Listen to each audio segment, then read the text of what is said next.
Nice to meet you. I'm Dale from Dale's Gig Reviews and Metallaville Zine Online Magazine, and I'm Nice talking to meet to you. yeah, Alex, aren't you? Yeah, Yeah. How are you? I'm good. Yourself? Yes, I'm very good, thank you. I'm just going to adjust my sound because you're quite quiet.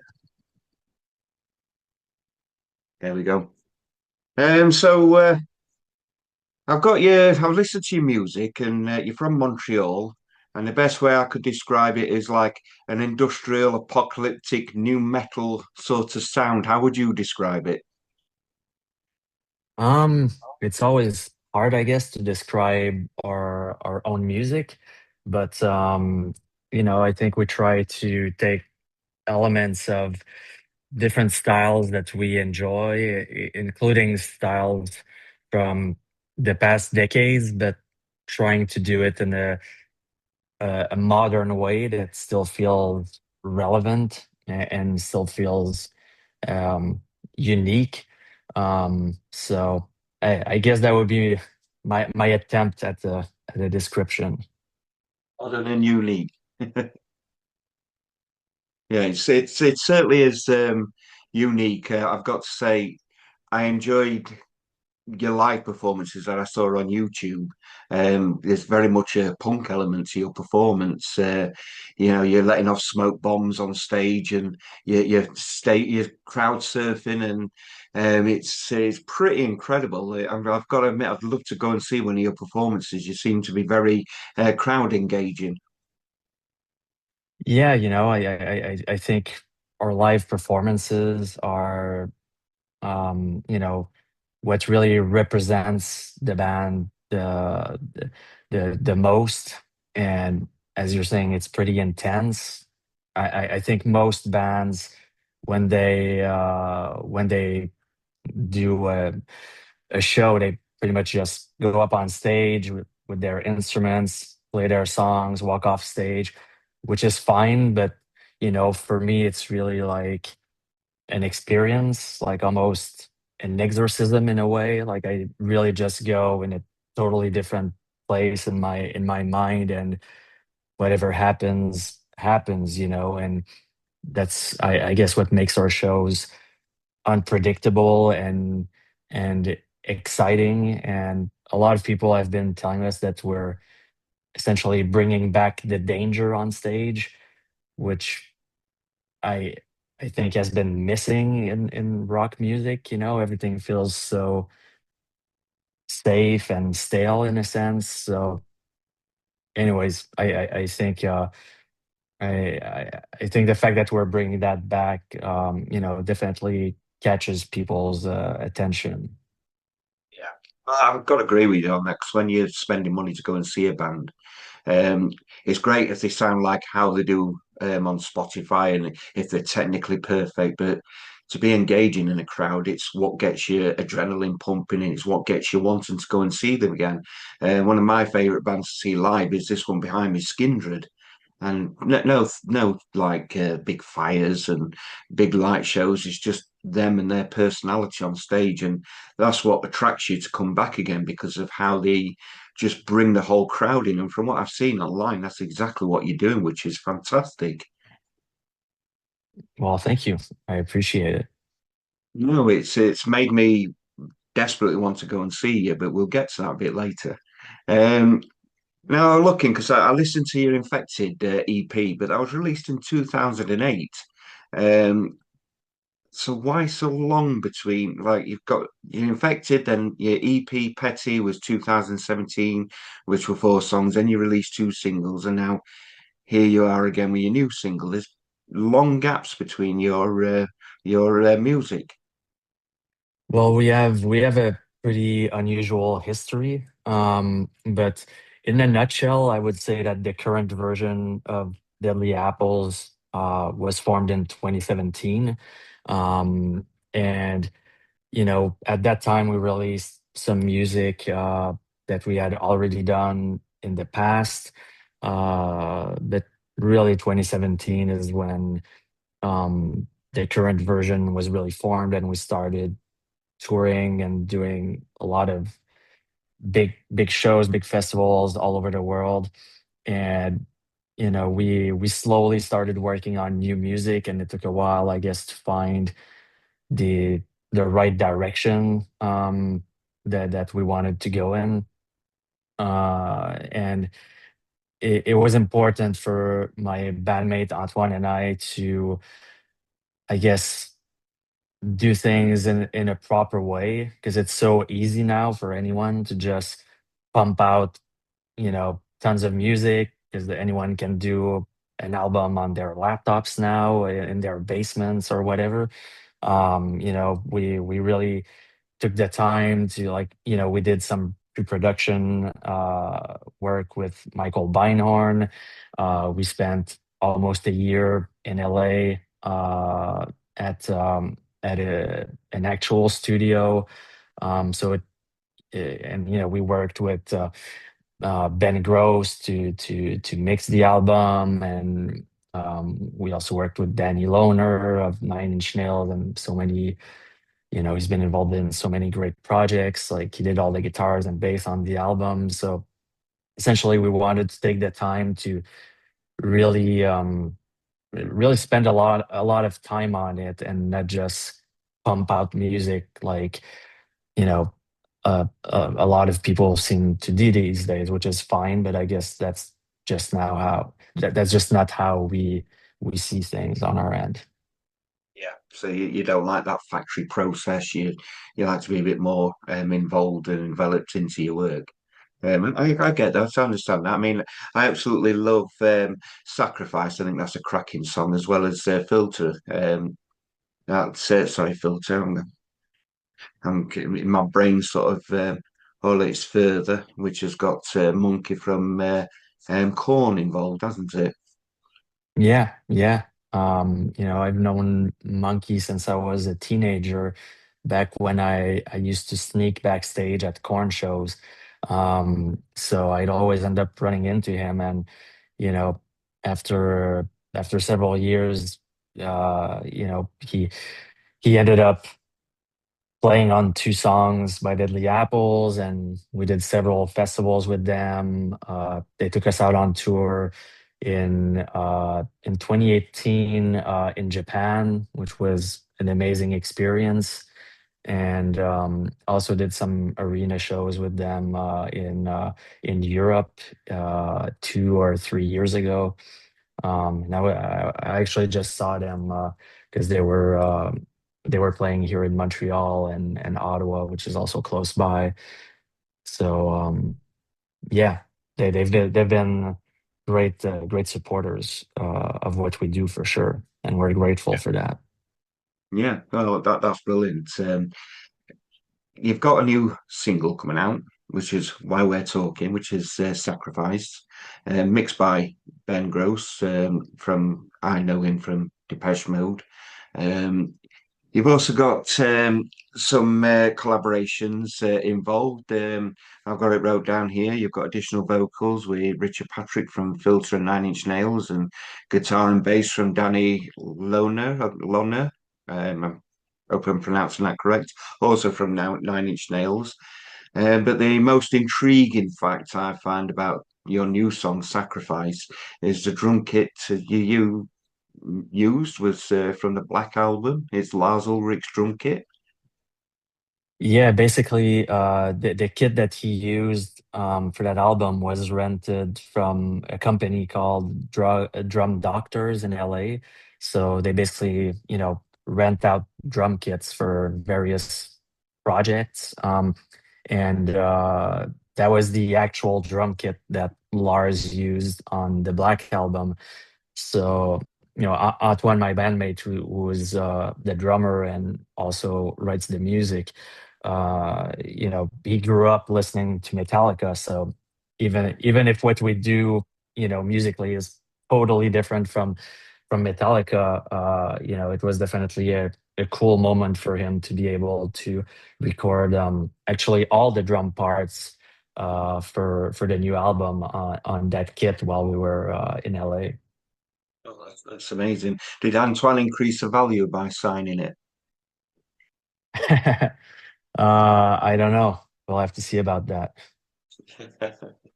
Yeah, that's great. So Sacrifice, I've got to say, I really enjoyed it. The chorus on it is it's quite it's quite hard. It's like a scenic sort of sweeping chorus, and it got me thinking of like a movie sort of song. And like they're doing the new Lost Boys, they're rehashing the Lost Boys, and I could see it. So in my head, when I was listening to it, I could see it sort of being put in a film like that. Or I mean, we're a bit off kilter here. I'm sorry, but it's just what came to me as I was listening to it. Some sort of film like that, a cult film with your soundtrack on it. When you wrote that, what sort of things did you have in mind? What were your process? Well, first of all, I really agree with you. Like I always saw that song kind of cinematic and, like I could totally picture that song being in a movie or in a movie trailer or like, once the end credits start and so I totally agree with you. It hasn't happened yet, but it might in the future. In terms of writing the song, Antoine wrote the music, and that was actually the first song written for the new album. And I wrote the lyrics, and I was in a place in my life where things weren't going very well, and it felt like I was just losing essentially everything I had built up to that point in my lifetime.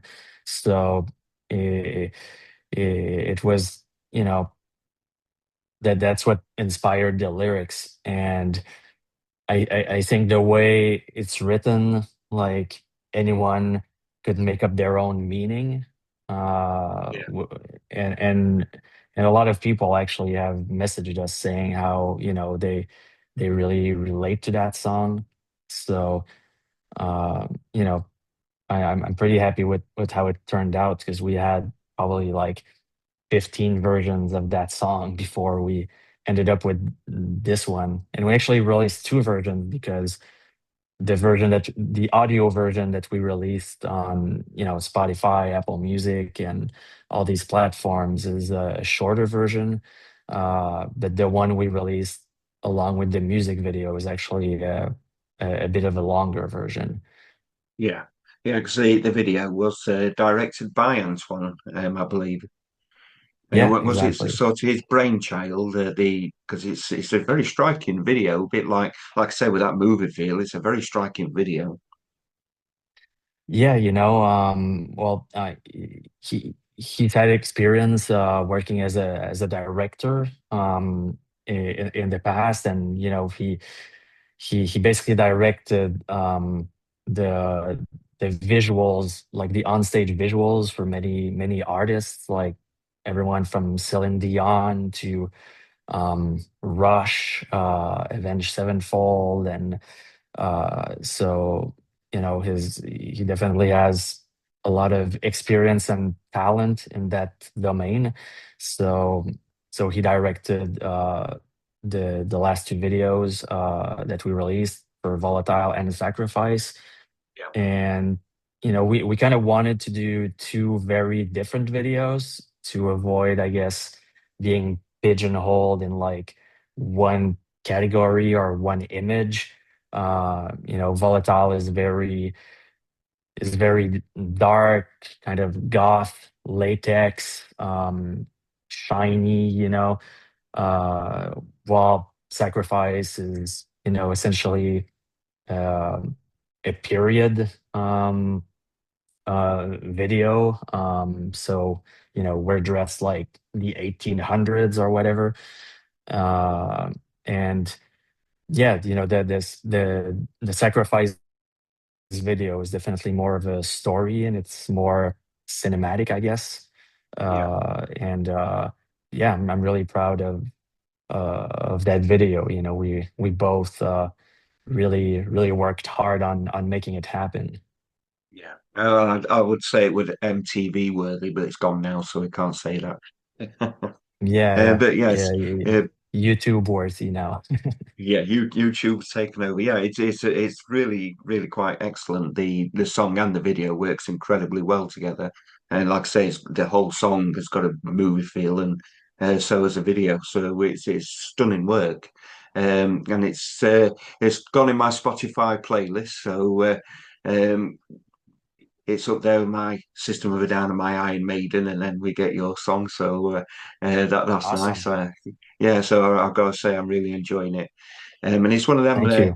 you listen to it and you find bits that you've not heard, you've not noticed like earlier on. You listen to it and you hear extra bits or something else stands out. And like you say, you get different meanings from things. And every time I've listened to it, I found something new which I was like, oh, and that's a mark of a good song that's going to have longevity, is if you can find that sort of love with that song.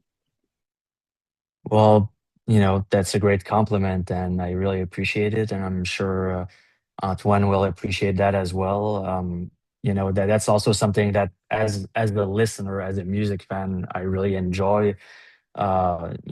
Essentially what you just said. Like listening to a song multiple times, and some music that I listen to even years later, I hear like a layer or a sound that I hadn't noticed before. And I personally really like that sort of depth, that we find in songs. So really Yeah. appreciate that. So, with it being written about your bad times, I mean, some of my best writing has come from my bad times, and it's usually when we're inspired the most. The issue you have, obviously, is revisiting your bad times every time you sing it live. Are you going to still be feeling like, yes, I'm going to be singing this song like the millionth time, or are you going to be like, oh God, no, I'm going to be reliving that past? Um, like for any song, I guess, as I was mentioning earlier, like when we play it live, it might be cliche to say that, but it really feels like a therapy to me. Because I'm a very, as you might have noticed, I'm fairly calm and quiet person, in everyday life. But when I get on stage, it's like just this entire other side of me Yeah, takes over, and everything that's just built up just goes out on stage. So even if a lot of the songs were inspired by dark moments or thoughts or inspirations, uh they're revisiting them, and just that energy and that feeling on stage that's shared with the audience. uh eh, at least to me, it makes it all worth it in the end. And that's what I enjoy the most, actually, being on stage, like way more so than being in a studio or anything else like that. That's really yeah, ultimately what I want to do and where I want to be. yeah. So you mentioned you got a new album coming out. What's the title of the album? It's called Distress. Sorry, can you repeat that? Di- Distress. Right, Distressed. And how many songs are you going to have on Distressed? There's 12 songs. Yeah. 12 songs. And Are yeah, they all and written? yeah, the whole album has been mixed and mastered for a while, actually. And Right. what what we're doing is we're gradually releasing songs from the album. Hmm. So far, we released three of them: "Sacrifice," "Volatile," and another song called "Envious and Little." Yeah. Because of the current musical landscape and the short attention span of most people these days, and just the amount of music that's being released and everything. uh, it's more it's more important to have consistency which we don't always have. But instead of just releasing the whole thing and then nothing for a while, so that's why we're trying to adapt to the current landscape Mhm. by spreading it out. But one thing that was really important to us was that once the full album gets released, and I'm not sure when, um, people who still enjoy the album format, they can listen to the full album, and it'll work together and it'll tell a full story. Yeah, So that was important for us to do that, so that both casual listeners who are more into individual songs or singles, and I guess deeper music lovers who still enjoy albums, it can work for both, basically. yeah. Are you only releasing it on social media, or when the full album is out, would you be releasing it to a physical form? Yeah, sure, that's definitely something that we're looking to do. Yeah. Yeah, because you get old heads like me that love collecting vinyl. So Yeah, yeah, and I know there's still people collecting CDs, so yeah, there's. I almost feel like it's special now to actually hold something that's physical, since most people, I guess, especially the younger people, it's kind of something that got lost along the yeah, way. So actually holding something and opening it up and the smell and everything, like it almost feels refreshing in a sense. yeah, yeah. I totally agree with you on that one.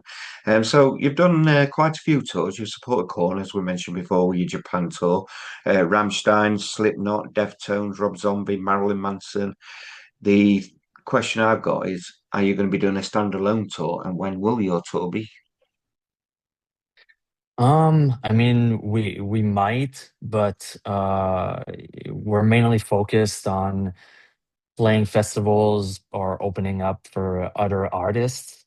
Because you know, it's not a secret that touring these days is really difficult and expensive, Yeah, uh, especially since the pandemic, and it's even difficult for way bigger established bands. So um, yeah, our focus is definitely you know pairing up with other acts, and hopefully getting discovered by their fan base. And we've been fortunate enough to have great opportunities so far, as you mentioned. yeah. So what I'm trying to get at, my biggest question is, are you coming to the UK and Europe anytime soon?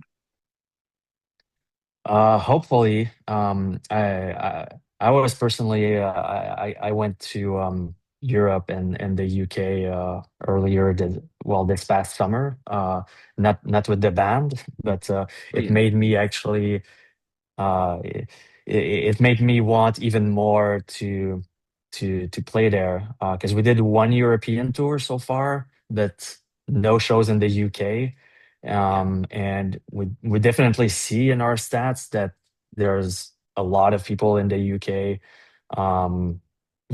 listening to our music. So we would definitely love to perform there, and come back to Europe. And there's also a lot of countries in Europe that we haven't played yet. Like we never played Germany yet. Germany is pretty much almost in our top 5 countries, for like on Spotify and other platforms. So yeah, we definitely want to go back there. Hopefully soon.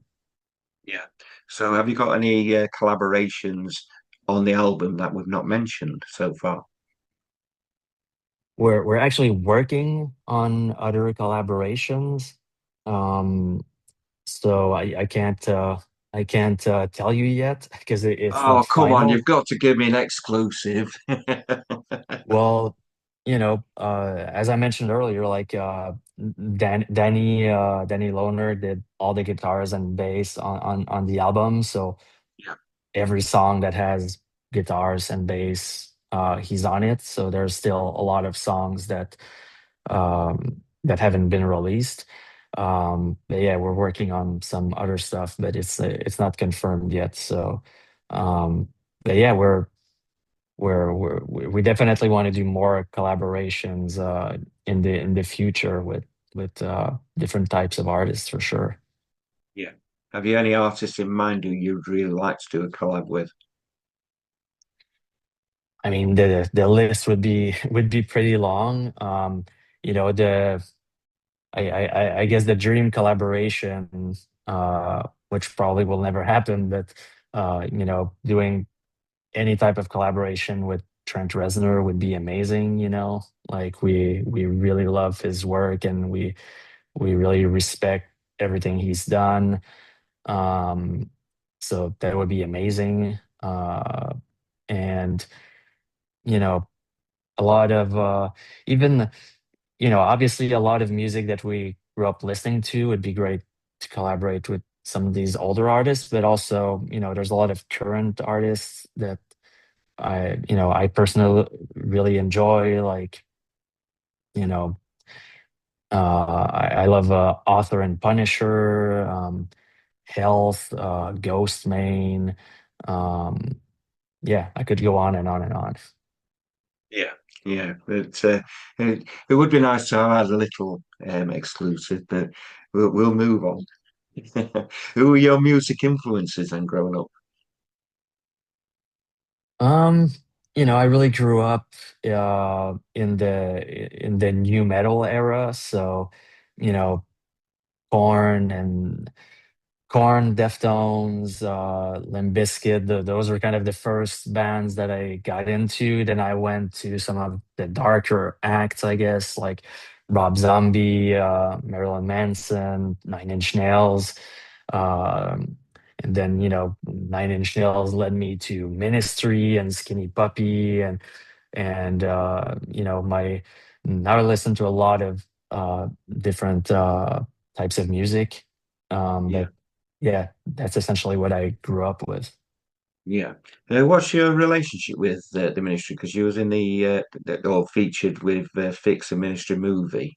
I'm not sure what you were in that or Well, basically, yeah, there was the Ministry documentary film yeah, that was released a while ago, and Paul Barker, who was in Ministry for a long time, he left, and now he's back, I guess, for like their last album together, him and Al Jurgensen. So, anyways, back then. I think Paul was responsible for putting together the soundtrack for that film, and he liked our song "Self-Inflicted Oppression," and he did a remix basically of that song for that soundtrack, which was really amazing. And I remember we had actually flown to Austin, Texas, where he lived at that time, and he took us out to lunch, and you know, it was just cool hanging out with him and saw him a few times over the years.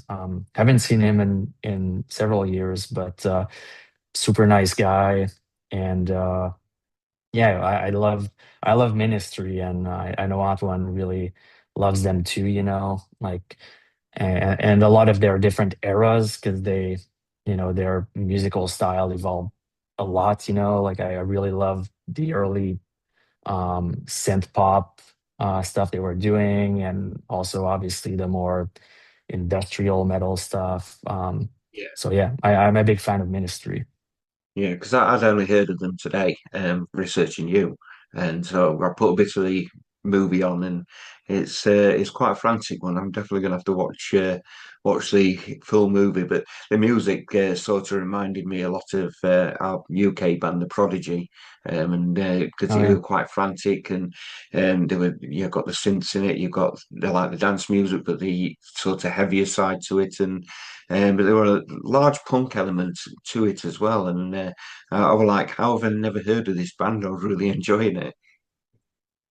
Yeah, they've been around for a while for sure. Yeah, so I'm gonna have to find all that out. But like I say, I really enjoyed your song "Sacrifice," and there's a Thank you. couple which really, I really enjoyed, like "Further" and um, "Your Infected" EP. I particularly enjoyed, really enjoyed that one. Listened to it quite a few times over the last couple of weeks. So yeah, brilliant. So I would like all my viewers and listeners to definitely check out Deadly Apples and Sacrifice, and definitely watch the video because it is well worth watching. And I'd like to thank you very much for joining me, and it's been an absolute pleasure talking to you. Well, thanks again for having me. Really appreciate the support and glad that you're enjoying the music. And hope to see you soon when we play near you. Yeah, that'll be good. Nice UK tour, so I can witness your crowd surfing. Yeah. I'm 53 and I did my first crowd surf at the age of 50. So, you know, Oh, well, you know, let's do it together at our next show. so that sounds like an invitation I can't refuse. So, thank you very much. Anyway, it's been an absolute pleasure. Thanks. See you Okay, later. see, right, bye.